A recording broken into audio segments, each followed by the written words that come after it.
গল্পকথন by Kallol চ্যানেলে আপনারা শুনছেন হুমায়ুন আহমেদের লেখা অমানুষ। আজ চতুর্থ পর্ব। $1 মিলিয়ন পৌঁছে দেওয়া হয়েছে। ইন্স্যুরেন্স কোম্পানি স্যুটকেস ভর্তি করে $10 নোটের বান্ডিল যথাসময়ে দেয়ায় কোনো রকম ঝামেলা হয়নি। স্যুটকেস ভর্তি ডলার এত্রাকে দেয়া হয়েছে এবং টাকা দেবার 1 ঘন্টার ভেতর ভিকি টেলিফোন পেয়েছে যে অ্যানিকে রাত 9টার আগেই 14th অ্যাভিনিউর মোড়ে একটি কমলা রঙের সেডান গাড়ির যার নম্বর F234 পেছনের সিটে পাওয়া যাবে। ওরা টেলিফোনে অ্যানির গলাও শুনিয়েছে। অ্যানি বলেছে সে ভালো আছে এবং কেউ তার সঙ্গে কোনো খারাপ ব্যবহার করেনি। অ্যানি জামশেদের কথাও জানতে চেয়েছে। জামশেদ এখনও বেঁচে আছে শুনে খুশি হয়েছে। ভিকি সন্ধ্যা থেকেই 14th অ্যাভিনিউর মোড়ে দাঁড়িয়েছিল। রাত 11টা বেজে গেল, কারোর দেখা পাওয়া গেল না। সে বেশ কয়েকবার এত্রাকে টেলিফোন করল, কেউ ফোন ধরল না। ভিকির বুক কাঁপতে লাগল। রাত যতই বাড়তে লাগল, এক ধরনের শীতল ভীতি তাকে কুঁকড়ে দিতে লাগল। অ্যানি বেঁচে আছে তো? আদরের অ্যানি, ছোট্ট অ্যানি সোনা। ঠিক ঘন্টা পার হয়েছে অ্যানির মনে নেই। সে মনে রাখার চেষ্টাও করেনি। চিন্তা করতে পারছে না। অনেক কিছুর মতো চিন্তা করবার শক্তিও নষ্ট হয়ে গেছে। কোনো স্মৃতি নেই মাথায়। শুধু মনে আছে বুড়ো ভালুক ডান হাতে পিস্তল নিয়ে দৈত্যের মতো ছুটে আসছিল। কি ভয়াবহ, কিন্তু কি চমৎকার ছবি। একসময় ছবিটি নষ্ট হয়ে গেল। জামশেদ গড়িয়ে পড়ল মাটিতে। এই মেয়ে, কিছু খাবে? বলেছি তো আমি কিছু খাবো না। ঠিক আছে। অ্যানি লক্ষ্য করল লোক তিনটি তার সঙ্গে মোটামুটি ভদ্র ব্যবহার করছে। প্রথমে তাকে নিয়ে গেছে শহরের বাইরে একটা ছোট্ট একতলা বাড়িতে। সে বাড়িতে বুড়ো মতো একজন লোক বসেছিল। অ্যানিকে দেখেই সে ফুঁসে উঠে বলল, এর জন্যে আমার সেরা 3টি মানুষ মারা গেছে। অ্যানির সঙ্গের লোকটি তার উত্তরে বিদেশি ভাষায় বুড়োকে কি কি যেন সব বলল। অ্যানি কিছুই বুঝল না। অ্যানিরা সেখানে ঘণ্টাখানিক থেকে আবার রওনা হলো। অ্যানিকে নিয়ে যাওয়া হচ্ছিল একটি বদ্ধ ওয়াগনে করে। কোথায় যাচ্ছে অ্যানি কিছুই বুঝতে পারল না। অ্যানির সঙ্গে যে বেঁটে মতো লোকটা ছিল সে একসময় বলল, তুমি ছাড়া পাবে শিগগিরই, ভয়ের কিছু নেই। অ্যানির ঠোঁট টেপ দিয়ে আটকানো। সে এর জবাবে কিছু বলতে পারল না। লোকটি থেমে থেমে বলল, মেয়ে হিসেবে তুমি অত্যন্ত লোভনীয়, কিন্তু কড়া নির্দেশ আছে, আমাদের কিছুই করবার নেই। যাত্রা বিরতি হলো একটি হোটেল জাতীয় স্থানে। অ্যানিকে বলা হলো হাত মুখ ধুয়ে নিতে। অ্যানি মাথা নাড়ল। সে কিছুই করতে চায় না। হঠাৎ বেঁটে লোকটি এসে প্রকাণ্ড একটি চড় কষাল। অ্যানি হতভম্ব হয়ে গেল। সে নিঃশব্দে হাত মুখ ধুয়ে এলো। বাথরুমে আয়নায় দেখল তার বাঁ গাল লাল হয়ে ফুলে উঠেছে। টয়লেট থেকে বেরোতেই বেঁটে লোকটা বলল, এখন থেকে যা বলবো শুনবি, নয়তো সেফটি পিন দিয়ে তোর চোখ গেলে দেব। অ্যানি বহু কষ্টে কান্না সামলাল। ওখান থেকেই ওরা অ্যানির বাবাকে টেলিফোন করল এবং একসময় অ্যানিকে বলল বাবার সঙ্গে কথা বলতে। মামুনি, তুমি ভালো আছো? হ্যাঁ। ওরা তোমার সঙ্গে খারাপ ব্যবহার করছে না তো? না। অ্যানি শুনল তার বাবা কাঁদতে শুরু করেছে। সে কোনোদিন তার বাবাকে কাঁদতে শোনেনি। তার বুক ব্যথা করতে লাগল। টেলিফোন কেড়ে নেওয়া হলো এই সময়। বেঁটে লোকটা বলল, তোমাকে আমরা পাশের ঘরে রেখে যাব। চিৎকার চেঁচামেচিতে কোনো লাভ হবে না, কেউ শুনতে পাবে না। তোমার হাত পা অবশ্য বাঁধা থাকবে, বুঝতে পারছ? পারছি। তবে ভয়ের কিছু নেই, ঘণ্টা 2-এর মধ্যে তুমি ছাড়া পাবে, ঠিক আছে? অ্যানি জবাব দিল না। তুমি কিছু খাবে? না। ভালো। লোকগুলো উঠে দাঁড়াতেই অ্যানি বলল, আমার সঙ্গে যে কালো একজন ছিল তাকে কি তোমরা গুলি করেছ? সে কি বেঁচে আছে? জানি না। এটা কোন জায়গা? তা দিয়ে তোমার কোনো প্রয়োজন আছে বলে তো মনে হয় না। তোমরা কি আমাকে মেরে ফেলবে? আমার এক বন্ধুকে ধরে নিয়ে মেরে ফেলেছিল। লোকগুলো হেসে উঠল, যেন খুব একটা মজার কথা। ডক্টর জন নানের ধারণা ছিল না যে এরকম গুরুতর আহত একজন মানুষ সেরে উঠতে পারে। তিনি বেন ওয়াটসনকে বললেন, আপনার এই বন্ধুর জীবনী শক্তি অসাধারণ। আমার মনে হচ্ছে সে সেরে উঠবে। ধন্যবাদ ডাক্তার। সে কি আগের মতো চলাফেরা করতে পারবে? তা বলা কঠিন। আমি কি ওর সঙ্গে কথা বলতে পারি? আপনার বন্ধু কথা বলতে পারবে কিনা জানি না, তবে আপনি দেখা করতে পারবেন। হ্যালো, জামস, চিনতে পারছ? জামশেদ উত্তর দিল না। তার চোখে অবশ্য কয়েকবার পলক পড়ল। ডাক্তার বলেছে তুমি সেরে উঠবে। তুমি কি আমার কথা বুঝতে পারছ? জামশেদ মাথা নাড়াল। খুব কষ্ট হচ্ছে? জামশেদ চুপ করে রইল। অবশ্য কষ্ট হলেও তুমি স্বীকার করবে না। তোমাকে তো চিন্তার বাকি নেই। নার্স এসে বেন ওয়াটসনকে সরিয়ে নিয়ে গেল। যাবার আগে সে ফুর্তিবাজের ভঙ্গিতে বলল, আমি থাকবো হাসপাতালের আশেপাশেই, কোনো চিন্তা নেই।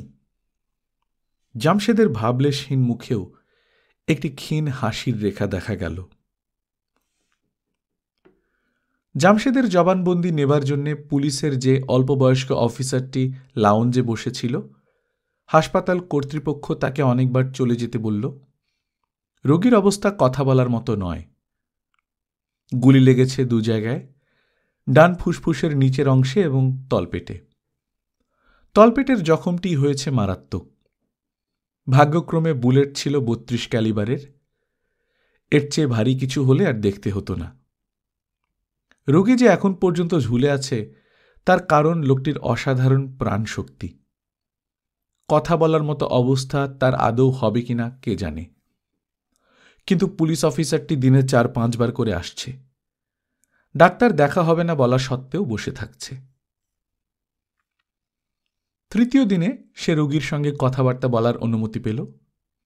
ডাক্তার জন নান বারবার বললেন, খুব কম কথায় সারবেন। মনে রাখবেন, লোকটি গুরুতর অসুস্থ। জামশেদ চোখ মেলে অনেকক্ষণ তাকিয়ে রইল পুলিশ অফিসারটির দিকে। আজকে একটু ভালো বোধ করছেন? জামশেদ মাথা নাড়ল। আপনি জানেন না, যে 3টে লোক মারা গেছে তাদের ধরবার জন্য পুলিশ বাহিনী গত 4 বছর ধরে চেষ্টা করেছে। এরা মাফিয়া চক্রের সঙ্গে জড়িত।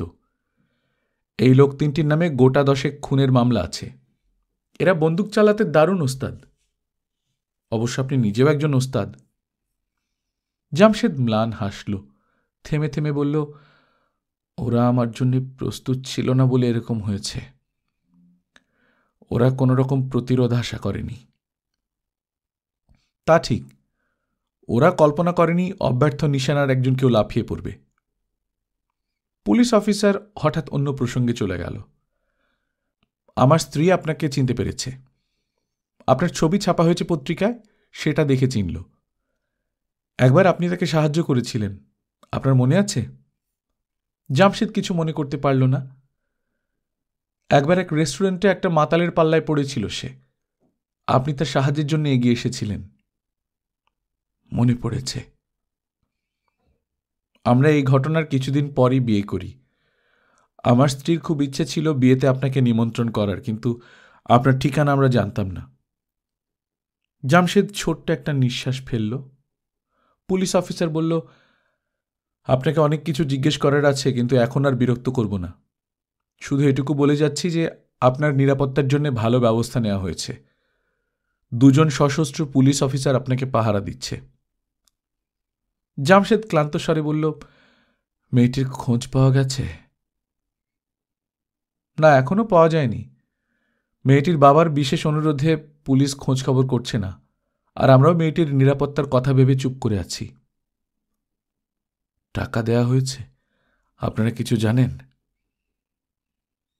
আমার যদ্দূর মনে হচ্ছে টাকা দেয়া হয়েছে, তবে নিশ্চিতভাবে আমরা কিছু বলতে পারছি না। মেয়েটির বাবা আমাদের পরিষ্কার কিছু বলছে না।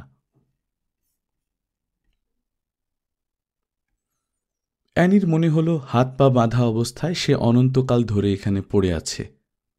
সে মনে মনে অনেকবার বলল, আমি কাঁদব না, আমি কিছুতেই কাঁদব না। কিন্তু বারবার তার চোখ ভিজে উঠতে লাগল। রাত কত হয়েছে কে জানে। ঘরে কোনো ঘড়ি নেই, কোনো রকম সাড়া শব্দও আসছে না। নিশ্চয়ই জনমানব শূন্য কোনো জায়গা। বাড়িতে একা একা নিজের ঘরে ঘুমোতেও ভয় লাগত তার। মাঝরাতে যতবার ঘুম ভাঙত ততবার ডাকত, মারিয়া, মারিয়া। যতক্ষণ না মারিয়া সাড়া দিচ্ছে ততক্ষণ ঘুম আসত না। মনে হতো খাটের নিচে নিশ্চয়ই ভূত টুত কিছু লুকিয়ে আছে। আশ্চর্য, সেরকম কোনো ভয় লাগছে না। লোকগুলো চলে যাবার পর বরং অনেক কম ভয় লাগছে। বেঁটে লোকটা সারাক্ষণ কিভাবে তাকাচ্ছিল তার দিকে। বেশ কয়েকবার গায়ে হাত দিয়েছে। ভাবখানা এমন যেন অজান্তে হয়েছে। একবার অ্যানি বলে ফেলল, আপনার হাত সরিয়ে নিন। বেঁটে লোকটা হাত সরিয়ে নিল। সঙ্গের দুজন হেসে উঠল হা হা করে। বেঁটে লোকটা তখন অত্যন্ত কুৎসিত একটা কথা বলল। এমন কুৎসিত কথা কেউ বলতে পারে? পাশের ঘরে টেলিফোন বাজছে, কেউ ধরছে না। আবার বাজছে, আবার বাজছে। চুপচাপ বসে থাকতে থাকতে একসময় ঘুমিয়ে পড়ল অ্যানি। অদ্ভুত একটি স্বপ্ন দেখল সে, যেন জামশেদ এসেছে এই ঘরে। তার হাতে ভয়াল দর্শন একটি অস্ত্র। জামশেদ বলছে, মামুনি অ্যানি, তুমি শুধু একটি একটি করে মানুষ আমাকে চিনিয়ে দেবে, তারপর দেখো আমি কি করি। আমি হচ্ছে জামশেদ। বন্ধুরা আমাকে কি ডাকে জানো? বুড়ো ভালুক। আমি ভালুকের মতোই ভয়ঙ্কর। অ্যানির ঘুম ভেঙে গেল। অ্যানি অবাক হয়ে দেখল আঙ্কেল এতরা ঢুকছেন। এটাও কি স্বপ্ন? না, স্বপ্ন নয়তো, সত্যি সত্যি আঙ্কেল এতরা। অ্যানি দেখল আঙ্কেল এতরার মুখ হাসি হাসি। আঙ্কেল এতরা অ্যানির মুখের টেপ খুলে দিয়ে নরম গলায় বললেন, কি চিনতে পারছো তো? অ্যানি ফুঁপিয়ে উঠল। খুব ঝামেলা গেছে না? ইস, হাতে দেখি দাগ বসে গেছে। কাঁদে না, দুষ্টু মেয়ে, একদম কাঁদে না। এতরা কাছে টেনে নিল অ্যানিকে। ভয়ের আর কিচ্ছু নেই, সব ঝামেলা মিটেছে। আপনি কি আমাকে ফিরিয়ে নিতে এসেছেন? কি মনে হয় তোমার? অ্যানি এতরার কাঁধে মাথা রাখল। তোমাকে ছাড়িয়ে নিতেই এসেছি। বলতে বলতেই এতরা অ্যানির বুকে তার বাঁ হাত রাখল। অ্যানি কয়েক মুহূর্ত কিছু বুঝতে পারল না। আঙ্কেল এতরা কি ডান হাতে তার জামার হুক খোলার চেষ্টা করছে? অ্যানি সরে যেতে চেষ্টা করল, কিন্তু তার আগেই এতরা তাকে প্রায় নগ্ন করে ফেলল। অ্যানি বুঝতে পারছে একটা রোমশ হাত তার প্যান্টের ভেতর ঢুকে যাচ্ছে। প্যান্ট খুলে ফেলতে এতরাকে মোটেই বেগ পেতে হল না। সে নরম স্বরে বলল, তোমাকে একটুও ব্যথা দেব না, দেখবে ভালোই লাগবে তোমার। অ্যানি চিৎকার বা কিছুই করল না। সে তার অসম্ভব সুন্দর নগ্ন শরীর নিয়ে চুপচাপ দাঁড়িয়ে রইল। এতরা যখন টেনে তাকে তার কোলে বসালো, তখন সে শুধু ফিসফিস করে তার মাকে ডাকতে লাগল। ভিকি টেলিফোনে প্রায় কেঁদে ফেলল। হ্যালো এতরা, হ্যালো, শুনছি। কই, ওরা তো অ্যানিকে ছাড়ছে না। এত অস্থির হচ্ছ কেন তুমি? অস্থির হব না, কি বলছো তুমি? শোনো ভিকি, মাথা ঠান্ডা রাখতে হবে এখন। সমস্ত ব্যাপারটাই জট পাকিয়ে গেছে, বুঝতে পারছো না? না, আমি কিচ্ছু বুঝতে পারছি না। ঠিক আছে, তুমি ক্যাফে ইনে চলে এসো, টেলিফোনে সব বলা যায় না। অ্যানি বেঁচে আছে তো? আরে তুমি কি বলছো এসব? ভিকি এবার গলা ছেড়ে কাঁদতে শুরু করল। হ্যালো ভিকি, তুমি চলে এসো ক্যাফেইনে, আমি থাকবো সেখানে। আর ভালো কথা, রুন কেমন আছে? ও নিশ্চয়ই খুব বিচলিত। ওকে ট্রাঙ্কুলাইজার দিয়ে রাখা হয়েছে। ঠিক আছে, তুমি চলে এসো। ক্যাফে ইন বেন্টিলা পোর্ট লাগোয়া ছোট্ট একটি কফি শপ। সারাদিন কফি এবং পটেটো চিপস বিক্রি হয়। সন্ধ্যার পর 2-3 ঘন্টার জন্য ফ্রাইড লবস্টার পাওয়া যায়। ভিড় হয় সন্ধ্যার পর। বসার জন্য জায়গা পাওয়া যায় না। ভিকি এসে দেখল এত্রা একটা ছোট্ট কামরা রিজার্ভ করে তার জন্য বসে আছে। এত্রার মুখ চিন্তাক্লিষ্ট। ভিকি এসে বসল, কিন্তু দীর্ঘ সময় কোনো কথা বলতে পারল না। এত্রা বলল, কিছু খাবে? হট সস দিয়ে লবস্টার চলবে? মেক্সিকান রেসিপি, চমৎকার। ভিকি ঠান্ডা গলায় বলল, আমার মেয়ে কোথায়? তুমি এমনভাবে জিজ্ঞেস করছো যেন তোমার মেয়েকে আমি লুকিয়ে রেখেছি। তুমি জানো না সে কোথায় আছে? আমি কি করে জানব? সে কোথায় আছে তার কিছুই জানো না? না, তবে তোমাকে বলেছি ওদের সঙ্গে আমার যোগাযোগ আছে। ভিকি ক্লান্ত স্বরে বলল, আমি পুলিশকে সমস্ত ব্যাপারটা জানাতে চাই। সেটা তোমার ইচ্ছা। একটা কথা আমার মনে হয় তুমি ভুলে যাচ্ছ, মূল পরিকল্পনাতে কিন্তু তুমিও আছো। পুলিশ সেটা ঠিক পছন্দ করবে না, আর সবচেয়ে অপছন্দ করবে তোমার স্ত্রী রুন। এত্রা একটি সিগারেট ধরালো আর চোখে ভিকির দিকে তাকিয়ে বলল, ধরো এখন যদি তোমার মেয়ের কিছু হয়, পুলিশ সবার আগে ধরবে তোমাকে। আমার মেয়ের কিছু হয় মানে? কথার কথা বলছি, কিছুই হবে না। মেয়ে ঘরে ফিরে আসবে, তুমি বৃথায় এতটা ভেঙে পড়ছ। ভিকি চুপচাপ তাকিয়ে রইল। এত্রা বলল, মনে হচ্ছে মূল পরিকল্পনার একটু অদল বদল হয়েছে। ওদের 3টা লোক মারা গেছে, বাছা বাছা লোক। এটা তো মূল পরিকল্পনায় ছিল না। ওদের দিকটা তো তোমাকে দেখতে হবে। সমস্ত ব্যাপারটা জট পাকিয়ে গেছে। ভিকির চোখ দিয়ে পানি পড়তে লাগল। জিনিসটা যে এরকম দাঁড়াবে তা আমার ধারণার বাইরে ছিল। তোমার ওই বেকুব বডিগার্ড যেভাবে গুলি ছুঁড়েছিল, তাতে অ্যানির মারা পড়ার সম্ভাবনা ছিল সবচেয়ে বেশি। ভাগ্যক্রমে গুলি লাগেনি। ভিকি উঠে দাঁড়াল। কি ব্যাপার, যাচ্ছ নাকি? বসো আর খানিক্ষণ। না। পুলিশের কাছে সব খুলে বলবে ঠিক করছো? আমি কিছু ঠিক করিনি। ভিকি বাড়ি ফিরে গেল না। একা একা ঘুরে বেড়ালো দীর্ঘ সময়। তারপর হঠাৎ কি মনে করে হাসপাতালে চলে গেল। অসময়ে তাকে হাসপাতালে ঢুকতে দেবার কথা নয়, কিন্তু আশ্চর্য, জামশেদের সঙ্গে সে দেখা করতে চায় শুনেই তাকে ঢুকবার পাস দেয়া হলো। লবিতে যে পুলিশ অফিসার বসেছিল সে এগিয়ে এলো। আপনি নিশ্চয়ই ভিকি? হ্যাঁ। জামশেদের সঙ্গে দেখা করার জন্য এসেছেন? হ্যাঁ। তার আগে কি আমি আপনাকে 2-1টি কথা জিজ্ঞেস করতে পারি? আমি খুব ক্লান্ত। আমি কোনো আলোচনায় এই মুহূর্তে যেতে চাই না। ঠিক আছে, ঠিক আছে, পরে কথা বলবো। আমি অ্যানি অপহরণের তদন্তকারী দলের একজন সদস্য। ও, যান, আপনি ভেতরে চলে যান। জামশেদ 17 নম্বর কেবিনে আছে। ভালোই আছে, ধন্যবাদ। ভিকি মৃদুস্বরে বলল, এখন কি শরীর ভালো? জামশেদ মাথা নাড়ল। ভালো। আমি আগেও একবার এসেছিলাম, তোমার তখন জ্ঞান ছিল না। আমি জানি, খবর পেয়েছি। হাসপাতাল থেকে ছাড়া পাবে কবে? আরও সপ্তাহখানেক লাগবে। তারপর কি করবে কিছু ঠিক করেছ? না। ভিকি চুপচাপ হয়ে গেল। জামশেদ তাকে নীরবে লক্ষ্য করতে লাগল। ভিকি একসময় বলল, তোমার এখানে সিগারেট খাওয়া যেতে পারে? কেউ কোনো আপত্তি করবে না তো? না। ভিকি সিগারেট ধরালো, টানতে লাগলো অপ্রকৃতিস্থের মতো। জামশেদ বলল, তুমি মনে হচ্ছে এখনো কোনো খবর পাওনি? কিসের খবর? তুমি বাড়ি ফিরে যাও।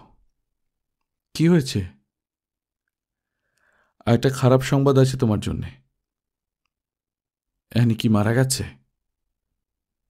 হ্যাঁ। কখন খবর পাওয়া গেল? আধা ঘন্টা আগে। ও। ভিকি উঠে দাঁড়ালো। জামশেদ বলল, অ্যানির ডেড বডি পাওয়া গেছে একটা গাড়ির লাগেজ কেবিনে। ও, একটা কথা আমি তোমাকে বলতে চাই ভিকি। বলো। তোমার সঙ্গে কিছুদিন হয়তো আমার দেখা হবে না।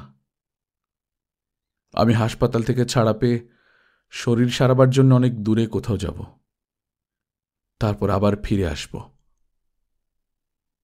ও, ফিরে আসবো আমি প্রতিশোধ নেবার জন্যে। আবার আমাদের দেখা হবে। ভিকির চোখ দিয়ে জল পড়তে লাগল। জামশেদ তাকিয়ে রইল। তার চোখ পাথরের চোখের মতো। সে চোখে ভালোবাসা, স্নেহ, মমতা এই জাতীয় অনুভূতির কোনো ছায়া পড়ে না। সে মৃদুস্বরে দ্বিতীয়বার বলল, আমি আবার ফিরে আসব।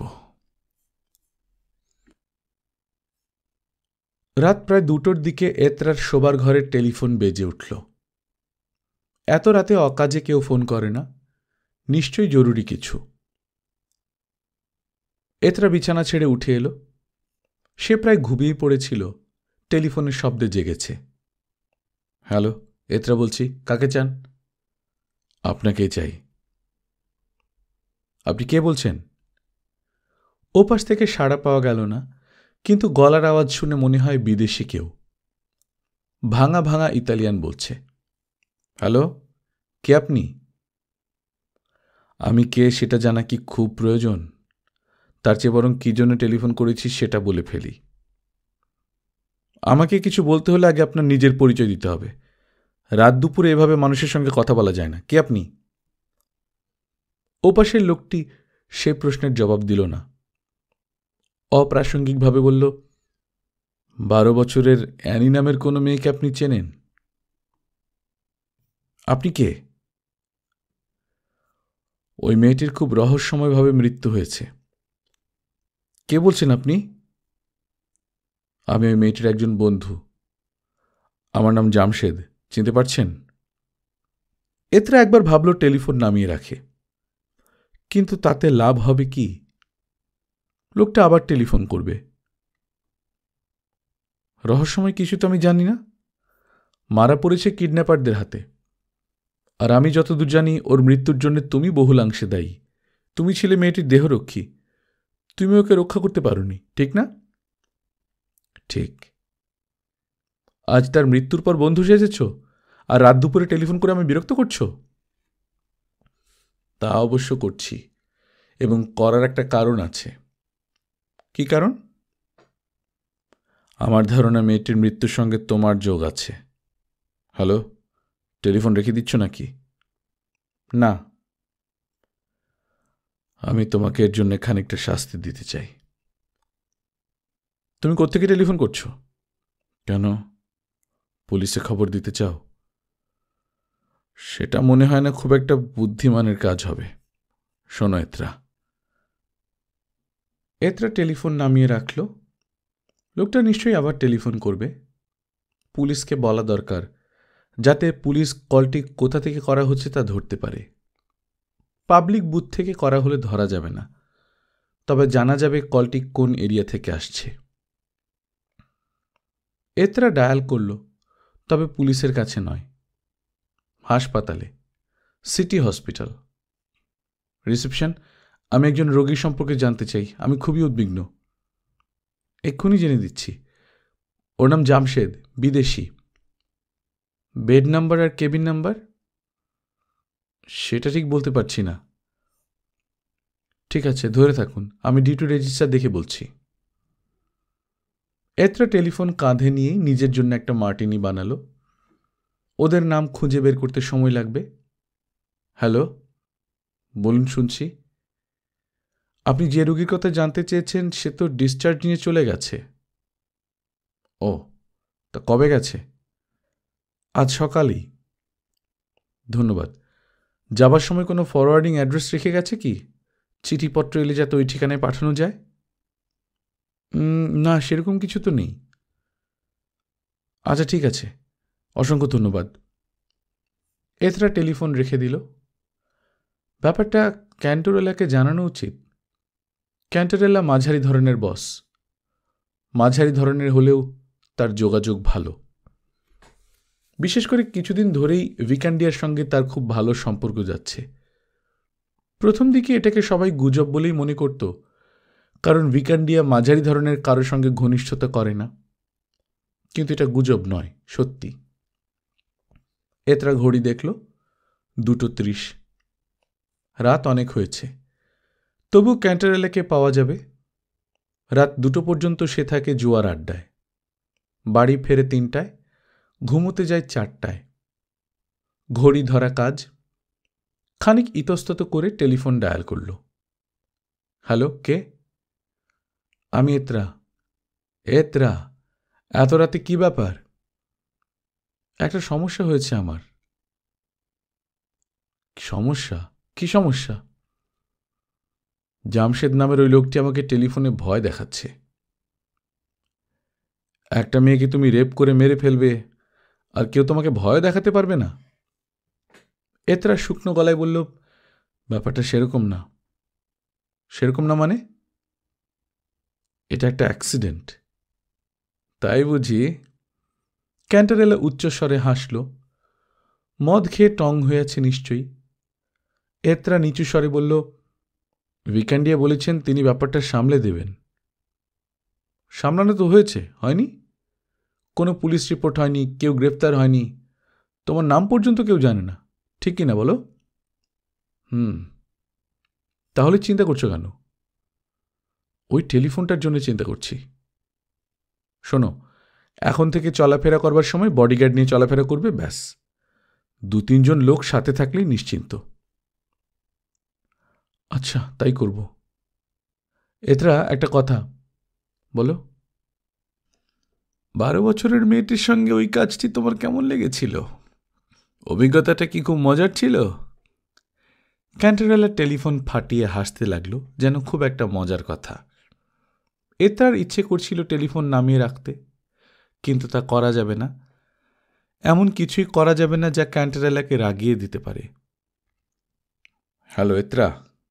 হ্যাঁ, বলো।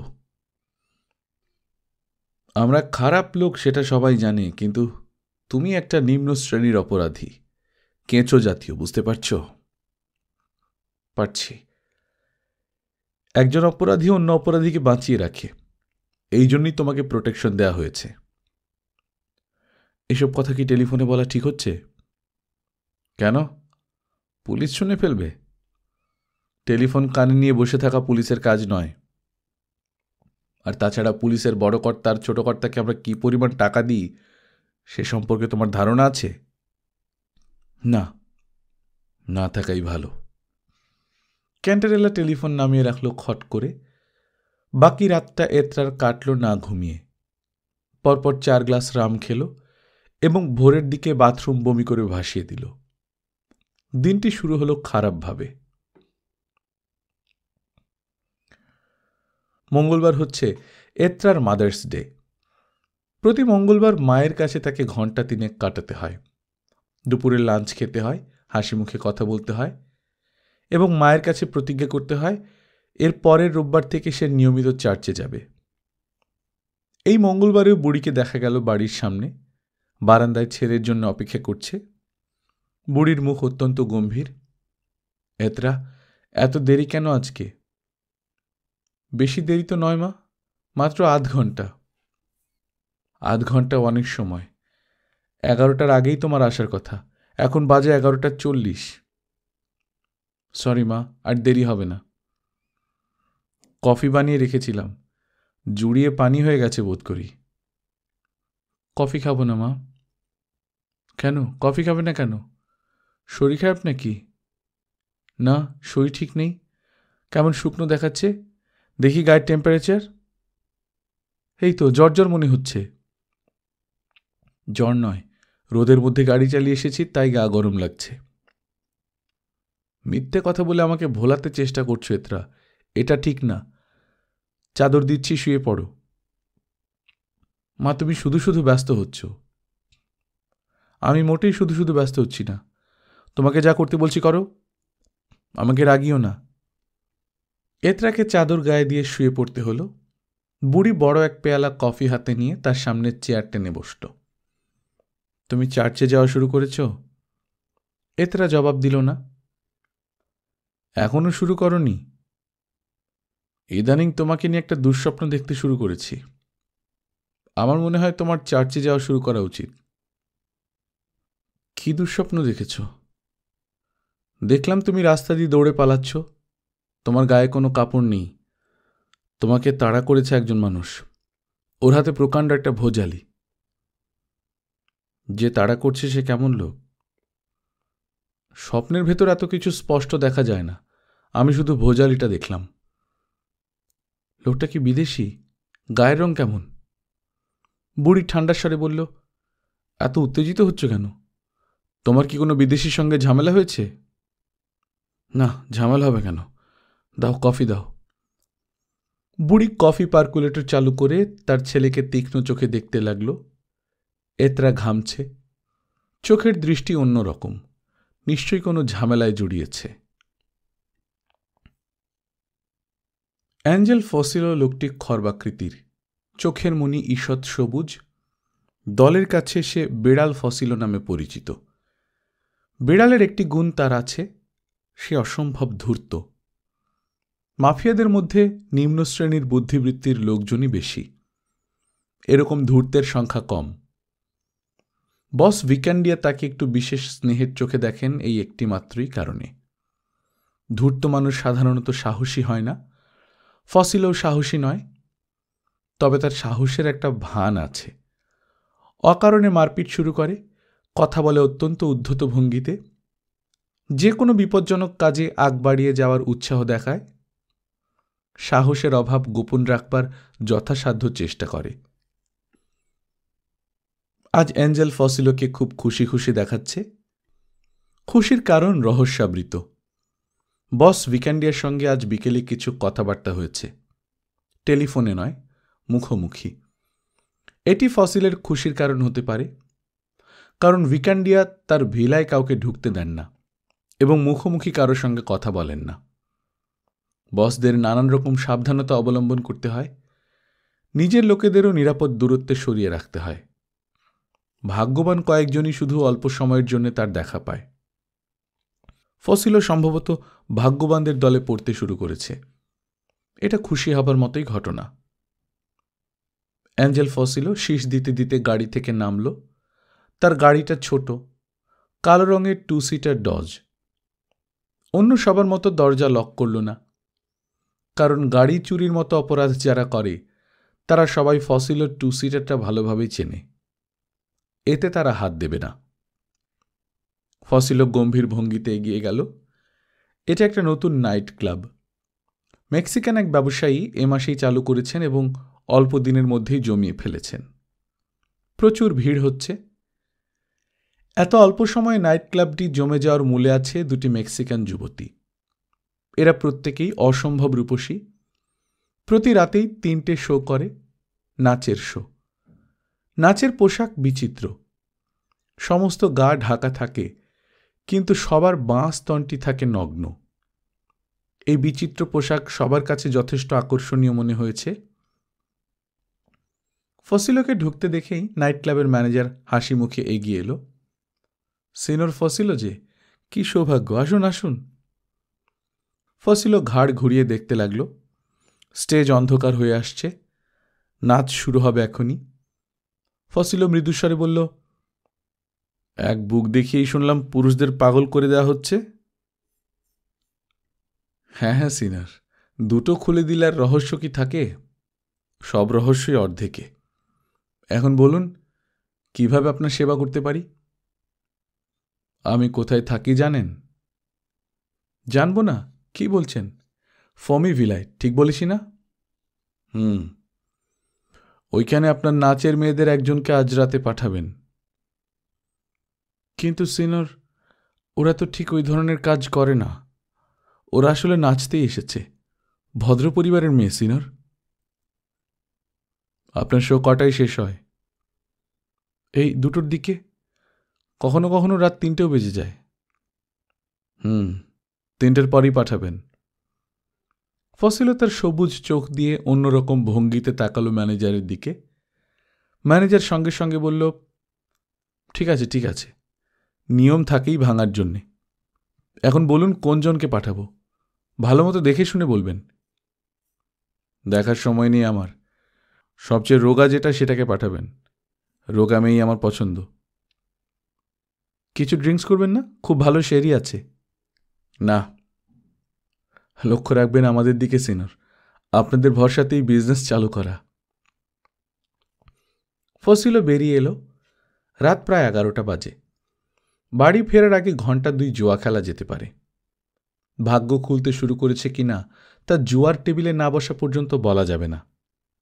মিরান্ডা একটা ভালো জুয়ার আসর বসে। ফসিলও গাড়ির দরজা বন্ধ করে চাবির জন্য পকেটে হাত দিতেই অনুভব করল তার ঘাড়ের কাছে ধাতব কিছু একটা লেগে আছে। কাঠ হয়ে বসে রইল ফসিলও। পেছন থেকে ভারী গলায় কেউ একজন বলল, যেভাবে বসে আছো ঠিক সেভাবেই বসে থাকো, এক চুলও নড়বে না। ফসিলও নড়ল না। ঘাড়ির পেছনে রিভলভারের নল লেগে থাকলে এমনিতেই নড়াচড়া বন্ধ হয়ে যায়। আমি যা বলবো ঠিক তাই করবে। গাড়ি স্টার্ট দাও।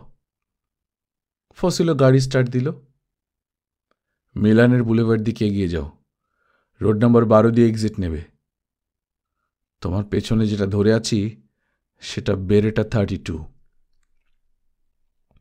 দেখতে দেখতে গাড়ি 12 নম্বর রোডে গিয়ে হাইওয়েতে এক্সিট নিল। ফসিলও মৃদুস্বরে বলল, তুমি যা করছো তার ফলাফল সম্পর্কে তোমার ধারণা নেই সম্ভবত। তুমি বোধহয় জানো না আমি কে। তুমি এঞ্জেল ফসিলো, বন্ধুরা তোমাকে বিড়াল ফসিলো বলে। ফসিলোর কপালে বিন্দু বিন্দু ঘাম জমল। হাত পা কেমন যেন ঠান্ডা হয়ে আসছে। ফসিলো বুঝতে পারছে না লোকটি কি চায়, উদ্দেশ্য কি। সে বসেছে এমনভাবে যে রিয়ার ভিউ মিররে তাকে ঠিক দেখা যাচ্ছে না। গলার স্বর শুনে মনে হচ্ছে বিদেশি, একটু টেনে কথা বলছে। সেন্ট জেনিংসে এক্সিট নেবে। ফসিলো সেন্ট জেনিংসে এক্সিট নিল। শেষ পর্যন্ত থামল পুরনো ধরনের একটা একতলা বাড়ির সামনে। কোথায় এসেছে ফসিলো মনে রাখতে চেষ্টা করছে। বাড়িটি হালকা হলুদ রঙের, টালির ছাদ, অনেকখানি জায়গা আছে সামনে। এসব খুঁটিনাটি লক্ষ্য করে লাভ কি? ফসিলোর মনে হলো এই বাড়ি থেকে সে আর ফিরে যেতে পারবে না। নাইট ক্লাবের মেয়েটা হয়তো তার বাড়িতে গিয়ে বসে থাকবে।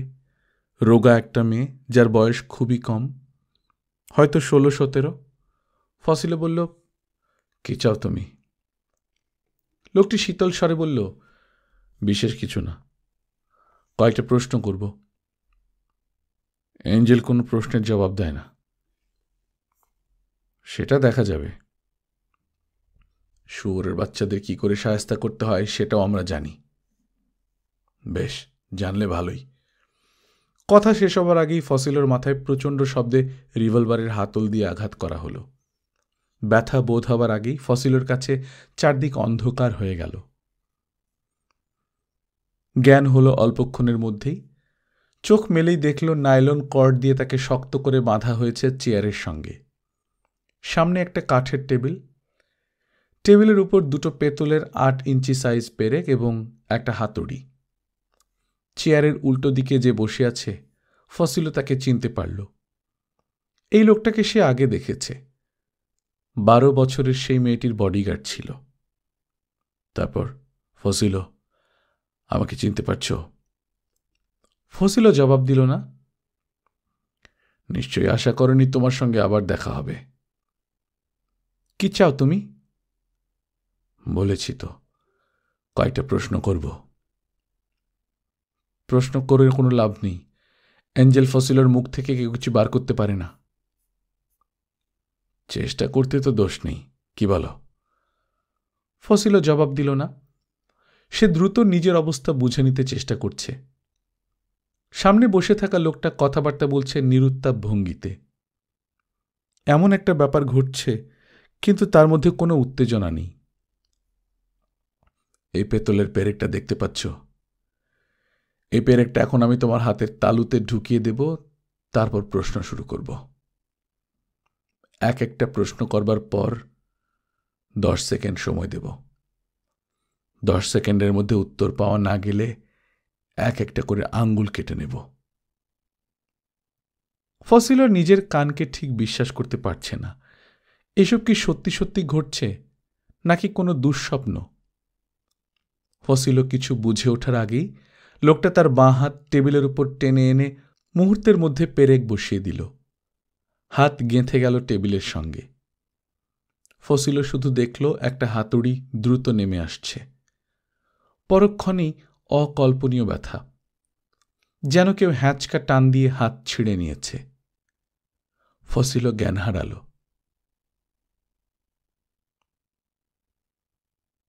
গল্পকথন বাই কল্লোল চ্যানেলে আপনারা শুনছেন হুমায়ুন আহমেদের লেখা অমানুষ। আজ 4র্থ পর্ব। আমরা নিয়মিত গল্প পাঠ করে শোনাচ্ছি। আপনারা যারা প্রথমবারের মতো শুনছেন কাইন্ডলি সাবস্ক্রাইব করে নেবেন। এক পর্বের ছোট গল্প বলার জন্য আমাদের আরেকটি চ্যানেল আছে, গল্পকথন বাই কল্লোল চ্যাপ্টার 2। সেখানে আমরা নিয়মিত ছোট গল্প পড়ে শোনাচ্ছি, বিভিন্ন স্বাদের বিভিন্ন লেখকের ছোট গল্প। আশা করছি সেগুলো আপনাদের ভালো লাগবে। আপনারা চাইলে গল্পকথন বাই কল্লোল চ্যাপ্টার 2তে গিয়ে আমাদের চ্যানেলটিকে সাবস্ক্রাইব করতে পারেন। সেই চ্যানেলের লিঙ্কটা আমরা এখানে ডেসক্রিপশনে দিয়ে দিয়েছি। এছাড়া ইউটিউবে কল্লোল 2 লিখে সার্চ দিলেই ওই চ্যানেলটা আপনারা পেয়ে যাবেন। নিজে ভালো থাকবেন, আশেপাশের লোকজনকে ভালো রাখবেন। টাটা।